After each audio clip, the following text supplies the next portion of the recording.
Glória a Deus. João viu e nós também vamos ver, não é verdade?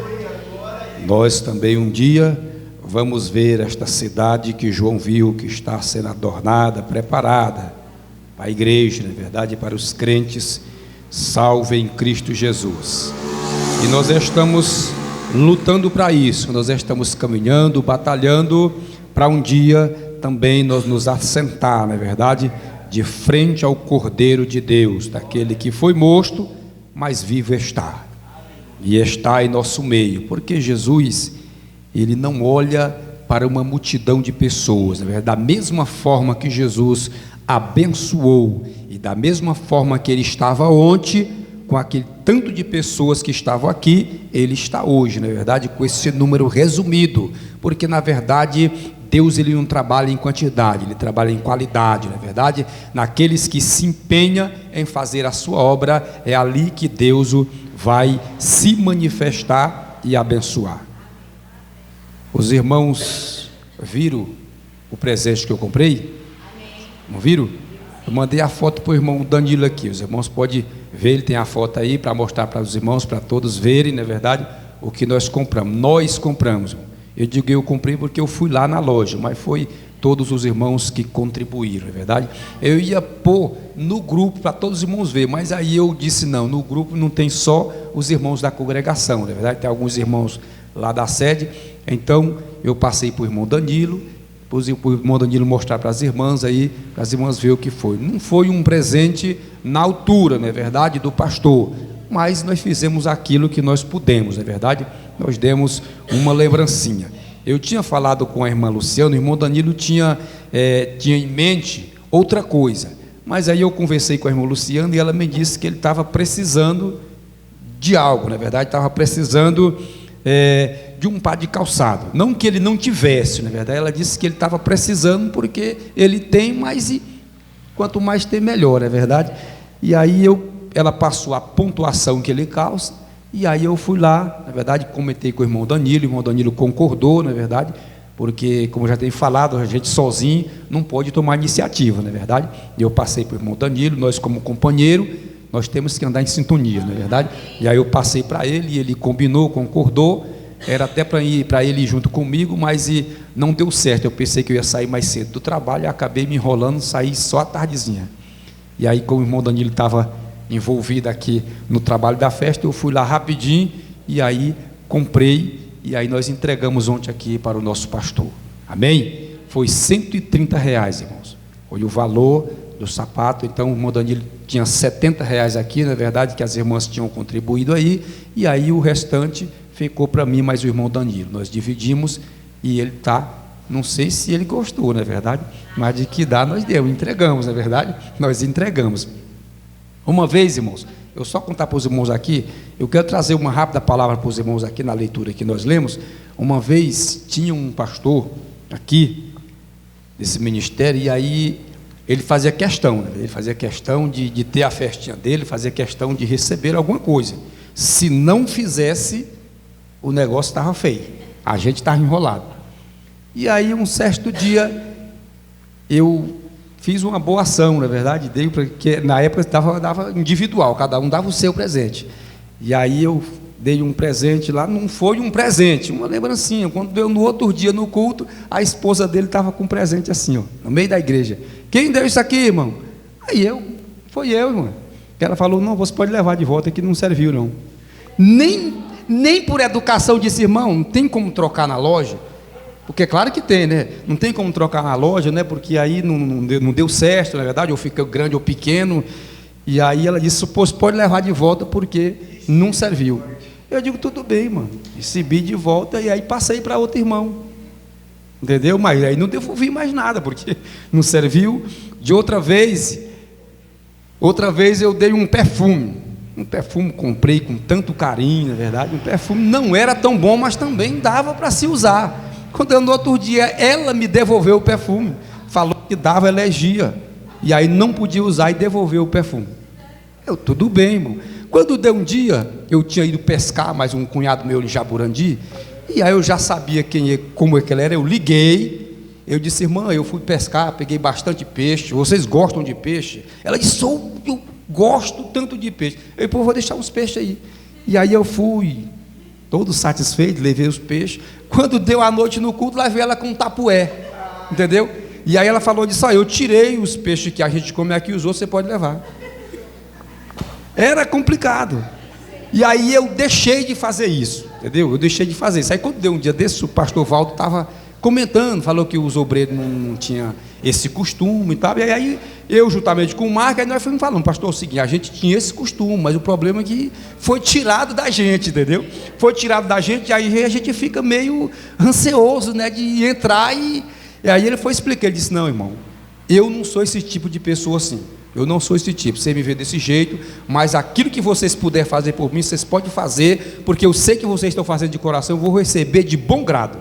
E aí ele é uma pessoa assim. Você vê o pastor Walter daquele jeito, ele veio do meio empresário, ele era empresário, e ele tinha uma vida, podemos dizer, em um patamar elevado, mas ele é simples, ele é bem simples. Aquilo que a gente faz por ele, até agora, a gente tem visto que ele é uma pessoa bem simples.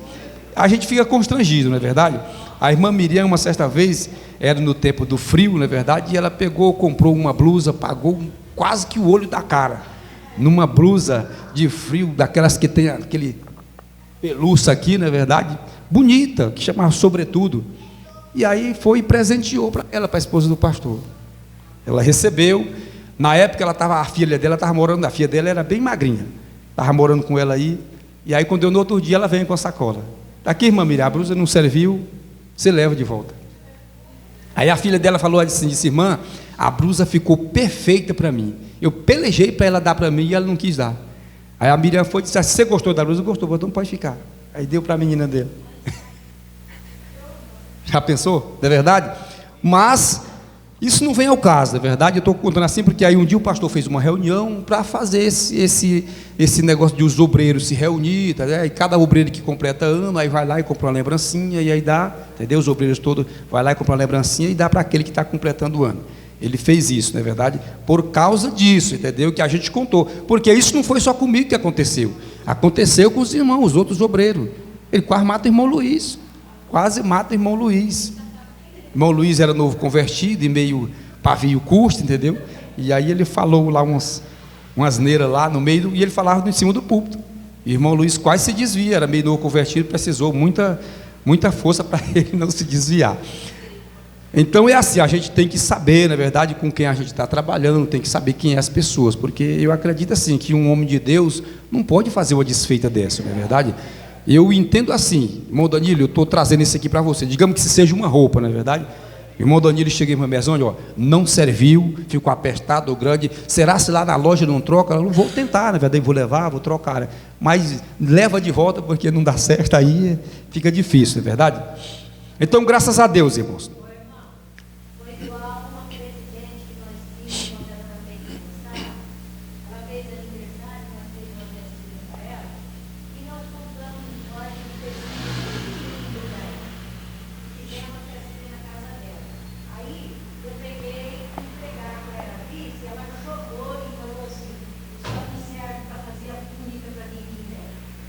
É muita.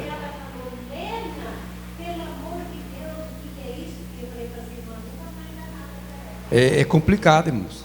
E ela falava agora o presente que não era para levar. Ela, a esposa do pastor, ela falava: ó, pastor tal vai completar ano, tal tempo, mas vocês não me venham com isso não, viu? Não traga isso, nem isso, nem isso. É muita falta de sabedoria, não é verdade? Exatamente, é muita falta de sabedoria.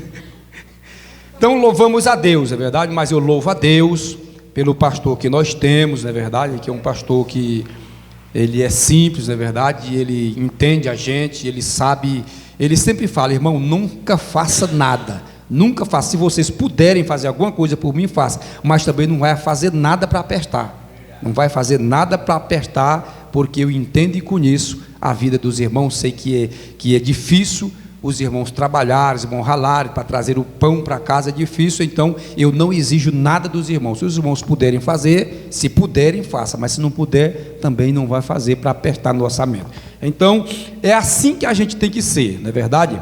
porque a irmã Andréia, ela leu aqui um texto, na verdade, que uma mãe, ela pediu para Jesus, para que Jesus deixasse os filhos se assentar um lado outro de outro, querendo um lugar de destaque, na verdade, um lugar de honra. Jesus disse: não, isso aí não me pertence. Vai como quem diz assim, se eles merecerem, não é verdade? Se eles merecerem, porque Jesus, ele disse que aquele que não se fizer como uma criança não pode ver o reino dos céus, não é verdade? Então ele disse: aquele que ser o menor será o maior no reino dos céus. Então só Jesus, ele tem, podemos dizer, o jeito de dar uma resposta, e nós entendemos pela palavra de Deus. Muito bem, irmãos, nós queremos trazer aqui uma rápida palavra, falando aqui desse camarada. Essa leitura que nós lemos aqui fala de um jovem de 40 anos. A história, a biografia desse camarada, por nome Gideão, fala que nessa época ele tinha 40 anos de idade. E ele vinha de uma família nobre, na verdade, de uma família, podemos dizer, uma das mais pequenas da sua tribo. Foi o que ele questionou para o anjo. Então, quando nós lemos aqui no início, no começo do capítulo, os irmãos vê que diz: porém os filhos de Israel fizeram o que era mal aos olhos do Senhor. Quando a gente entra em todo o livro de Juízes, quase todos os textos, quase todos os capítulos, a gente encontra esta frase: e fizeram mal aos olhos do Senhor, ou se afastaram do Senhor, de forma que Israel, nós encontramos ele, de vez em quando, virando as costas para Deus, não é verdade? E nós conhecemos muito bem a história de Israel. Como foi que aconteceu? Pela uma chamada que Deus fez a um homem por nome Abraão, lá atrás, não é verdade? Lá no capítulo 12 de Gênesis, quando Deus viu Abraão e chamou Abraão, e fez uma promessa para Abraão, e mandou que ele fosse peregrinar por terra estranha. Disse: sai da tua casa, do meio da tua parentela, e vai, como que diz, vai para um lugar que tu nem conhece, não é verdade? E Abraão, sem relutar, se levantou e foi por obediência. E os irmãos conhecem que Abraão foi aquele que deu muita volta, não é verdade? Andando por muitos lugares, foi para o Egito, voltou para Canaã e ficou circulando, porque Deus queria mostrar qual era o seu objetivo, qual era a terra que ele daria à descendência de Abraão. Mas Deus não enganou Abraão. Deus disse a Abraão: na verdade, esta eu vou dar por herança para a tua descendência. É verdade? Para a tua descendência. E aí a Bíblia diz que por um espaço de tempo, ou por um período de jornada, não é verdade? Aí nasceu Isaac, aí depois nasceu os dois filhos a Isaac, e aí foi agindo a coisa. E aí Jacó navegou o Egito por ordem de Deus, naquele tempo que houve aquela fome, e José, seu filho que tinha sido vendido pelos seus irmãos, era governador do Egito, e Jacó desceu para o Egito. A Bíblia diz que ele foi com 70 pessoas, é verdade? 70 almas entrou no Egito, e o rei do Egito, por José, deu um lugar fértil na terra do Egito para o povo de Jacó se hospedarem ou fazer a sua moradia. E a Bíblia diz que o povo cresceu, se multiplicou, se avançou, a ponto de que Faraó se enfadou com o povo e começou a maltratar.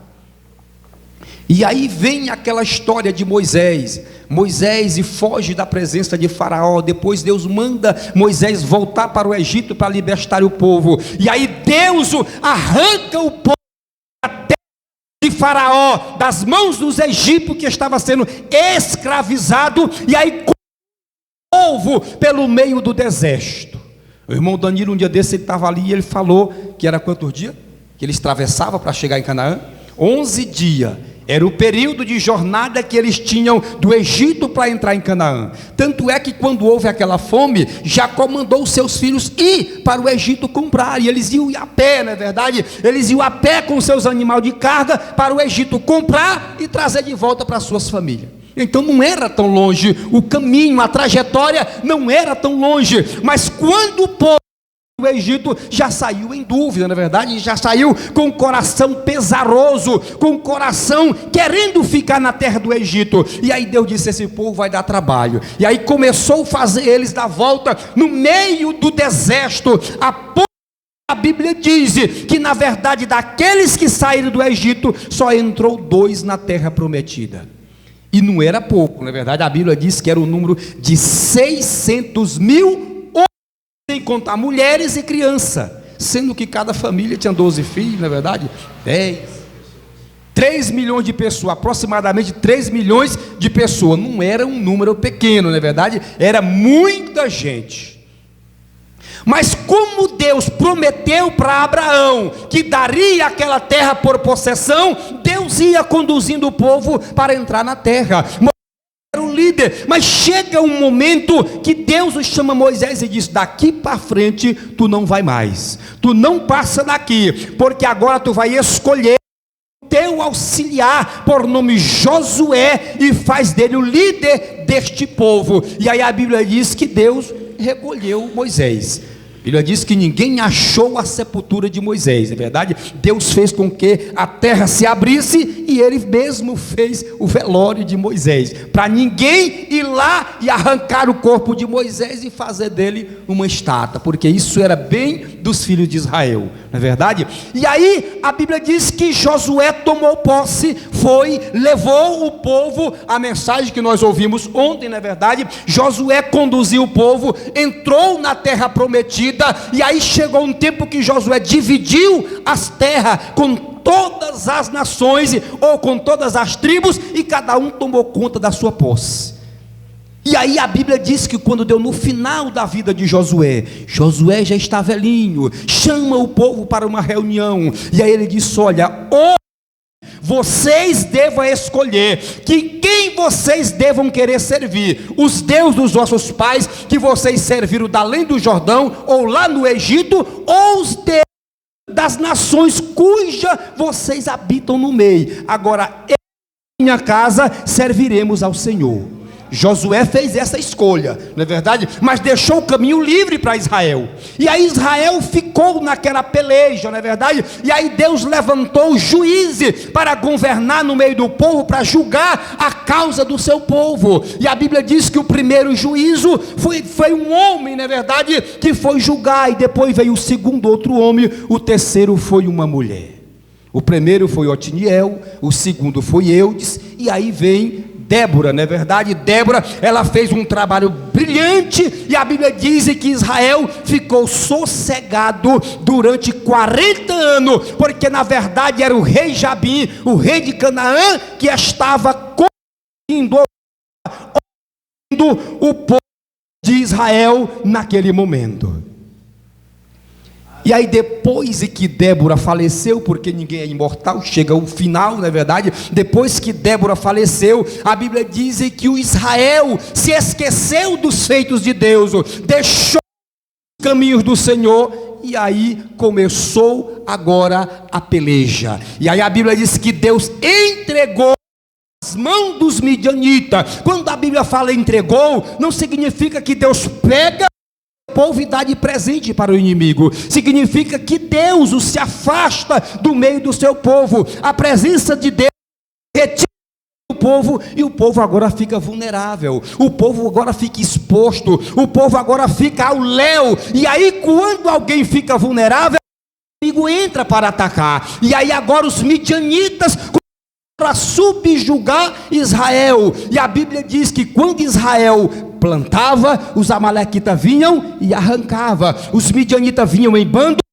sentava as suas tendas e começava a destruir a plantação de Israel. Tanto é que o texto diz que por causa dos midianitas, Israel empobreceu. Ficou pobre, ficou fraco, ficou vulnerável. Então Israel agora começou a fazer escavação, começou a se esconder na caverna com medo dos midianitas. Mas Israel esqueceu da promessa que Deus tinha feito lá nos dias de Moisés. No livro de Deuteronômio tem um capítulo de 28, conhecido como o capítulo da bênção e da maldição, aonde Deus vai determinando: se vocês fizerem isso, será bendito na cidade, bendito no campo, será bendito a amassadeira. E aí Deus vai escrevendo, não é verdade, as bênçãos que Ele tem para o seu povo. Ele disse: mas também se vocês me deixarem, aí o que era bênção se torna maldição. O versículo de número 13 do capítulo 28, ele tem uma frase e ele diz da seguinte maneira: Deus disse: quando vocês chegarem na terra, quando entrarem na terra, vocês sempre vão estar por cima e não por baixo. Vocês sempre vão ser cabeça e não cauda. Israel se esqueceu desta promessa e agora está sendo cauda. Deixou de ser cabeça, está sendo governado pelos midianitas. Os midianitas é quem dita a regra. Os midianitas agora é quem dá a regra para Israel. Israel, aquilo que ele faz, os midianitas chegam e dizem: não é para mim. Você plantou, mas é eu que vou colher.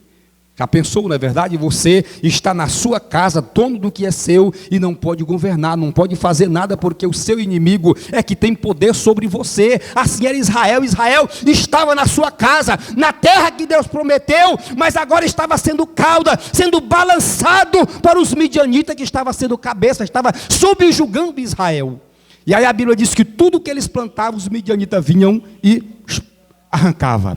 Tudo que eles faziam, os midianitas vinham e destruía, porque na verdade eles vinham em bando. Eles vinham em bando e se assentava com os seus camelos, com o seu gado, e destruía toda a plantação dos filhos de Israel, a ponto que eles ficaram amedrontados. E aí a Bíblia diz que se levanta um jovem, não é verdade? E ele, eu posso classificar este jovem como um jovem estrategista, porque na verdade era tempo de colher o trigo, era tempo de malhar o trigo, e ele se levanta como quem diz: eu preciso fazer alguma coisa, eu preciso defender o que é meu, eu preciso defender aquilo que Deus me deu. Então a Bíblia diz que ele sai e vai para o lagar. O lagar era onde se pisava a uva, o lagar era onde se esmagava a uva, se extraía o suco da uva. Então, quando a gente olha para a palavra lagar, a gente encontra no dicionário, não que tenha, pois é um padrão, mas a maioria, ele era feito de uma forma,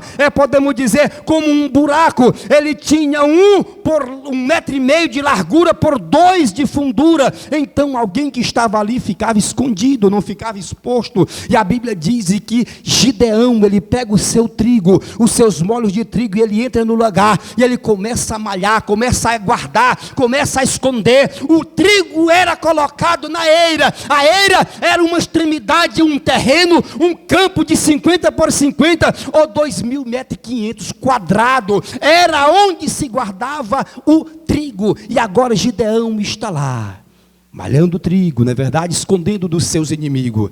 Quando de repente Deus, ele fica assim, irmãos. O Salmo de número 101, o versículo 6, a Bíblia diz: os meus olhos procurarão os fiéis da terra. E os olhos do Senhor estão lá rondando, procurando um cabeça Israel, e só vê cauda, não vê ninguém que toma iniciativa. Quando de repente ele olha e vê aquele rapaz socado dentro daquele buraco, e Deus diz: epa, ali tem um cabeça, ali tem alguém que tomou a iniciativa, ali tem alguém que presta, ali tem alguém que tem coragem. E aí envia o seu anjo. O anjo chega, a Bíblia diz que ele se assentou e ficou observando a Gideão. Quando ele viu a estratégia de Gideão, ele se levantou e disse: o Senhor é contigo, varão valoroso. O Senhor é contigo, homem forte. O Senhor é contigo, homem valente. Se levanta e livra o povo do Senhor. Essa foi a ordem, a mensagem do anjo para Gideão. Gideão questionou. Muitos dizem que Gideão era medroso, era covarde, porque ele questionou com Deus. Não, Gideão estava no seu direito, quando ele diz: Senhor, se é assim, porque tudo isso sobreveio. Se os nossos pais contaram dos feitos do Senhor, e agora por que estamos subjugados sobre os midianitas? E aí na verdade foi quando o anjo disse: te levanta e livra o povo do Senhor, vai nessa tua força, varão valoroso. E aí ele disse: Senhor, eu não posso, eu sou o menor na casa do meu pai, e a minha família é uma das mais pobres no meio da minha família. O que Gideão estava se expondo diante de Deus? Ele estava dizendo: o direito não é meu de ser juiz, eu tenho um irmão mais velho do que eu. Então se eu tenho um irmão mais velho do que eu, essa era a tradição de Israel, o mais velho é que assumia a postura de chefe de família. Ele disse: não, o cargo não é meu. Mas só que Deus se agradou dele, não é verdade? Deus se agradou de você, Deus se agradou de você, se agradou de você, porque a Bíblia diz no Salmo 100, que na verdade não foi ele que nos escolheu, não foi nós que nos escolhemos ele, mas foi ele que nos escolheu. Então você está aqui, não é porque você escolheu, foi porque Deus te chamou para a sua obra. Então Deus chama Gideão para a sua obra, e Gideão faz todo aquele banquete e vai para a obra do Senhor. Então saiba de uma coisa, que não foi diferente. Quando Deus te chamou, Ele viu alguma boa qualidade na tua vida, Ele viu algo na tua vida, Ele olhou para a irmã Ana, Ele disse: essa aqui dá uma serva boa, não é verdade? Essa é uma cantora, é uma levita. Ele olha para a irmã Antônia, Ele disse: essa aqui vai ser uma obreira, não é verdade? Uma que toma conta da casa de Deus. Olha para a irmã Andréia, Ele disse: essa aqui eu vou usar na palavra. Olha para as demais irmãs, olha para cada um e diz: esse eu preciso, porque esse tem estratégia de guerra, esse tem estratégia para lutar e para livrar a minha obra. Então Gideão, ele recebeu essas coordenadas do anjo de Deus: jovem valoroso. Porque na verdade, irmãos, quando nós nos disponibilizamos para fazer a obra de Deus, deixar Deus trabalhar na nossa vida, Deus lá do céu, Ele não mede esforço, não é verdade? Porque a Bíblia diz que os olhos do Senhor estão assim. No Salmo 113, versículo 5, a Bíblia diz: quem é como o Senhor nosso Deus, que se curva para ver o que está nos céus e na terra. Então saiba de uma coisa: para quem que Deus está olhando nessa terra? Para você, é para você, olhando para nós, não é verdade? Como servo dele, como igreja que somos, Deus está nos céus, mas Ele está nos contemplando. Então saiba de uma coisa, que a obra das tuas mãos não será vã. Aquilo que você faz na obra de Deus, na casa de Deus, tem uma recompensa, e a recompensa de Gideão foi grande. Foi grande, não é verdade? Porque Deus enviou ele para uma batalha, para uma luta, para enfrentar um exército de 32 mil soldados. Não era pequeno o exército. Gideão foi lá, tinha homem disponível. Ele foi lá e também contou 32 mil homens e trouxe e disse: não, de tede a tede, de homem para homem, eu vou, não é verdade? E aí Deus disse: não, Gideão, essa peleja não é tua, essa peleja é minha, tu é apenas um instrumento. E aí Deus disse: não, está muito, vai voltar um pouco desse povo. E aí Gideão anunciou e voltou. A Bíblia diz que voltou 22 mil. Eu acredito que Gideão, doeu no coração de Gideão, não é verdade? Disse: mas como que eu vou para a peleja somente com 10 mil homens? Deus disse: Gideão, a peleja é minha, rapaz. Tem muita gente. Faz descer ao ribeiro e observa: aquele que beber, trazendo a água até a boca com a mão e vigiando, olhando para ver se o inimigo não vem, separa para um lado. Aquele que chegar a se esparramar, beber com a boca baixada na água, separa e manda voltar. E aí Gideão contou, só deu 300, ele disse: estou lascado. E aí Deus disse: Gideão, é com esses 300 que tu vai vencer. E aí Gideão vai para a guerra. Deus, como ele é poderoso e sabe trabalhar, e ele viu e via em Gideão a estratégia que Gideão tinha. Ele disse: Gideão, põe na mão de cada homem desse, põe um cântaro, e dentro do cântaro põe uma tocha, e vocês vão para a batalha. Quando você estiver de frente do inimigo, cada homem quebra o seu cântaro e acenda a sua tocha. Sabe o que significava isso? Significava que cada tocha daquela era um representante de 1000 pessoas, era um representante de 1000 soldados. Então quando os inimigos viram 300 tochas, ele disse: vem um batalhão aí de 300 mil pessoas. E eles se assombraram e começaram a se atropelar um ao outro. E Gideão parou com os seus homens e observou. Eu acredito que ele disse: puxa, como Deus trabalha, não é verdade? Eu acredito que Gideão disse: olha como é que Deus faz, pensando eu que ia correr na frente do inimigo com esses 300, olha aí o que Deus fez. Os homens estão se apunhalando um ao outro, porque Deus, ele trabalha da maneira que ele quer, não é verdade? O trabalhar é de Deus. Agora o que pertence a mim e o que cabe a você é esperar e deixar que Deus age no tempo certo, não é verdade? O irmão Danilo contou aqui, na verdade, que em meio a um tempo ele sofreu um acidente, pensou que ia ser despedido. Quando ele pensou de ser despedido, eles alavancaram, na verdade, colocaram em outra posição. Chega a pandemia, ele disse, agora não tem jeito. Mas Deus estava indo na frente dele. E quando de repente eles disseram, disse, não, tu vai ganhar um pouco a mais. É verdade? Sabe por quê? Porque ele colocou nas mãos de Deus, e Deus é quem faz a obra, Deus é quem sabe trabalhar, irmão. Se nós confiar nele, acreditar nele. Gideão ficou em dúvida, disse, eu sou o mais novo, sou o pequeno, não posso. Mas quando ele viu as ordens do anjo, a prova que ele fez, e tudo aprovado, ele disse, eu não tenho dúvida, agora eu vou. Mas quando ele chega no arraial, na verdade, ele ainda estava com dúvida, porque Deus disse, Gideão, eu acredito que Deus disse, eu sei que teu coração tem dúvida, te levanta, deixa o povo deitado no arraial, se levanta, tu só e o teu moço, só o teu moço contigo, e observa, vai só observar o arraial dos midianitas, como é que eles estão. A Bíblia diz que Gideão se levantou de noite, olhou, lá do monte ele olhou, lá embaixo no vale, ele disse que estava estendido como a areia da praia do mar. A Bíblia diz que era em bando como cafanhoto, não é verdade? Que não se poderia numerar de tanta gente que era. Mas aí de repente Gideão escuta agora um zum zum, não é verdade? Uma conversa baixinha. E ele se aproxima e tem dois homens levantaram na calada da noite, e um diz, companheiro, não foi o Lula que falou não, é verdade? Mas ele disse, companheiro, tu não sabe de uma coisa.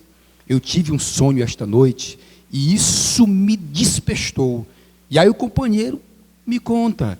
E ele disse, olha, eu sonhei que vinha um pão, é verdade, de cevado, e ele vinha rodando em volta do arraial dos midianitas, e dava com tanta força no arraial dos midianitas, que tudo era destruído. E aí de repente, Deus agora usa a mente do companheiro, e disse, rapaz, isso aí não é outra coisa, é Gideão, não é verdade? É Gideão, o capitão, que vem contra nós. E aí começou a acontecer pavor no exército dos inimigos. E aí Gideão escutou aquilo e disse, agora eu não tenho mais dúvida de que Deus é comigo.